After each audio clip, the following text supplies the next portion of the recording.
वंदे मातरम, हर हर महादेव। बांग्लादेश हत्या, बलात्कार, लुंठन, धर्मांतरण गाँ पर गाँ समाप्त हो जाउची। मंदिर पर मंदिर ध्वस्त विध्वस्त हो जाउची। निरीह हिंदू मानक ऊपर ए अत्याचार आउ केते दिन चलिबो, केबे जाय चलिबो ताहा तो समय कहबो। बांग्लादेश रे हिंदू मानक ऊपर होउतबा अत्याचार को आमे शब्द रे वर्णना करि परिबानी। सारा विश्व रे शांति को बजाय रखिया पई देश देश भितरे सुसंपर्क स्थापन करिया पई, पीड़ित शोषित वंचित मानकू न्याय देवा पई सारा विश्व रे देश देश भितरे सुसंपर्क स्थापन करिया पई यूएन को स्थापन करा जाय। ना तार यूएन किंतु तार सबु काम नहीन। यू केवल ना को रहिछि किंतु तार सबु काम नहीन। विश्वर जेकोसी जगार लोक मानक ऊपर अन्याय होउछि, अत्याचार होउछि, बर्बरता होउछि, ता उपरे आवाज उठेबा, कठोर कार्यानुष्ठान ग्रहण करिबा। विश्वर अनेक देश रे अनेक जगार जोटी हिंदू माने अल्प संख्यक अछंती, अनेक वर्ष धरी से देश मानकरे अल्प संख्यक हिंदू समाज उपरे केते नृशंसता, केते बर्बरता होउछि, काहाकू अछपा नाही। विश्वर तथाकथित शक्तिशाली संगठन ए यूएन करूछि कोन?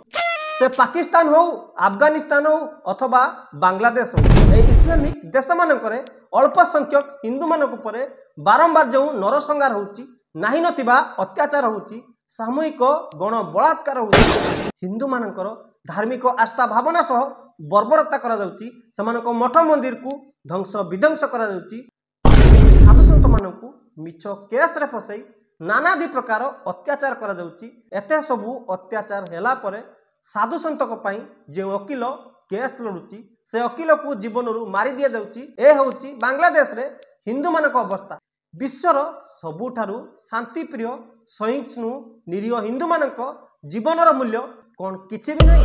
सारा विश्व रे थिबा, विशेष करी भारत रे थिबा तथाकथित ह्यूमन राइट, ह्यूमन एक्टिविस्ट, सेकुलारवादी, बॉलीवुड रो भांड नचनिया, बड़ बड़ कलाकार, ए फर्जी सेकुलारवादी ह्यूमन एक्टिविस्ट माने मुहरे फेबिक्विक लगेई नीरव रहिछन्ति। बांग्लादेश रे हिंदू मानक उपरे अनवरत जो अकथनीय अत्याचार होउछि, कहा पाटिरू ओ चूटिए बारुनी। दोगला भड़ुआ माने आम दीपावली रो धुआर बाण पटकारे असहाय हो पड़ती। सेमाने बारंबार प्रत्येक जगार निरीह हिंदू मानकर अत्याचार होउछि, बर्बरता होउछि, निर्मम नृशंस हत्या होउछि, मठ मंदिर को ध्वस्त विध्वस्त करा जाउछि, सेमानकर सामूहिक गण बलात्कार होउछि। किंतु एते सब हेला परे भी कहा पाटिरू ओ चूटिए बाहरु नाही। आउ एमाने होउछन्ति तथाकथित सेकुलारवादी ह्यूमन एक्टिविस्ट। से बॉलीवुड रो कलाकार हो, खेलाड़ी हो, वकील हो, जज हो किंबा अन्य केहू, ए दगला ए भड़ुआ सेकुलारवादी मानकू आपण माने चिन्हि रखन्तु। ए यूएन करूची कोन?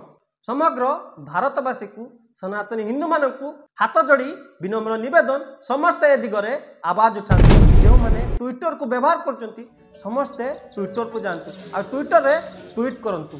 सारा सोशल मीडिया रे बांग्लादेश रे हिंदू मानक ऊपर होतबा अत्याचार वीडियो, अत्याचार पोस्ट घुरी बुलुची। जेकोसी वीडियो आनी, जेकोसी पोस्ट आनी आपण ट्विटर हैंडल को जानतु आ ट्विटर रे ट्वीट करंतु। यूएन रो ऑफिशियल ट्विटर हैंडल को टैग करंतु, जहार ना होउची @UN ह्यूमन राइट।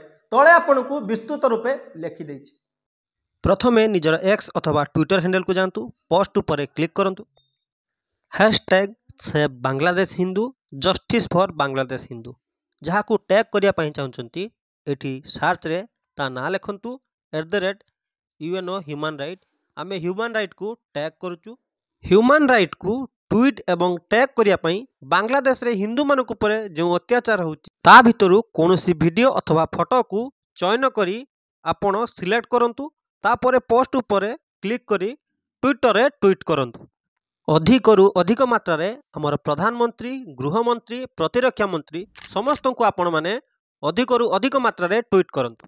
देखंतु एई आतंकवादी जिहादी मुल्ला मदरसा छाप केमिति हम प्रधानमंत्री को अपशब्द कहूची। दुनियावी फैसला हम बाद में देखेंगे, दुनिया की अदालत हम बाद में देखेंगे, दुनिया के सारे तौर तरीके हम बाद में देखेंगे। मोदी समझ आती है मूत से।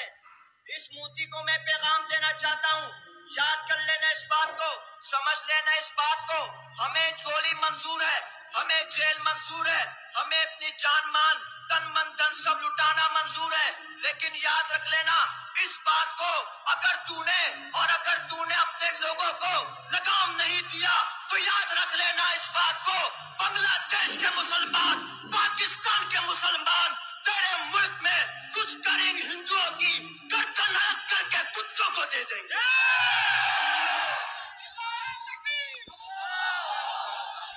समग्र सनातनी हिंदू मानू विनम्र निवेदन, अधिक मात्रा यूएन ऑफिशियल ट्विटर हैंडल को ट्वीट करंतु एवं एथि सहित भारतर प्रधानमंत्री, गृहमंत्री, प्रतिरक्षा मंत्री एवं सेनार मुख्यों को भी ट्वीट करंतु। #Save Bangladesh Hindu, justice for Bangladesh Hindu. केवल ट्विटर माध्यम ही आम जहाँ को टैग करवा सीधा सड़क आम कथा को आम ट्विटर माध्यम पाखरे आम पहुंचाई पारिबा। तेणु समस्ते सनातनी हिंदू माने ए दिगरे आवाज उठांतु। सबुठारु अधिक प्रभावशाली सक्रिय सोशल मीडिया क्षेत्र होची ट्विटर। 21 शताब्दी रे अधिक प्रभावशाली सक्रिय क्षेत्र होची सोशल मीडिया। वर्तमान लो भारत सरकार को विनम्र निवेदन, हिंदू मानक उपरे जो अकथनीय अत्याचार होची ता उपरे विशेष भावे तुरंत कार्यानुष्ठान ग्रहण करंतु। भारतर समग्र हिंदू समाज, साधु सन्त, नेता, मंत्री, संत्री समस्ते ए दिगरे आवाज उठांतु। भारतर परिस्थिति आगो को केमिति बांग्लादेश न होबो, आज आमे एही जिहादी, आतंकी, विधर्मी, विध्वंसकारी शक्ति माननकु दमन न करिबा, तांको उचित जवाब न दबा भारत बांग्लादेश हवा पई बेसी समय लागिबो नाही। भारत रे जो जिहादी, आतंकी, अनुप्रवेशकारी अछंती सेमानकु यथाशीघ्र भारत चिन्हट करी बहिष्कार करंतु, सेमानकु भारतरु विताड़ित करंतु एवं यथाशीघ्र आम निरीह हिंदू मानकु जो अत्याचार होची, निर्मम नृशंस हत्या होची बांग्लादेश रे हिंदू मानक पई कठोर कार्यानुष्ठान ग्रहण करंतु। वंदे मातरम। हर हर महादेव।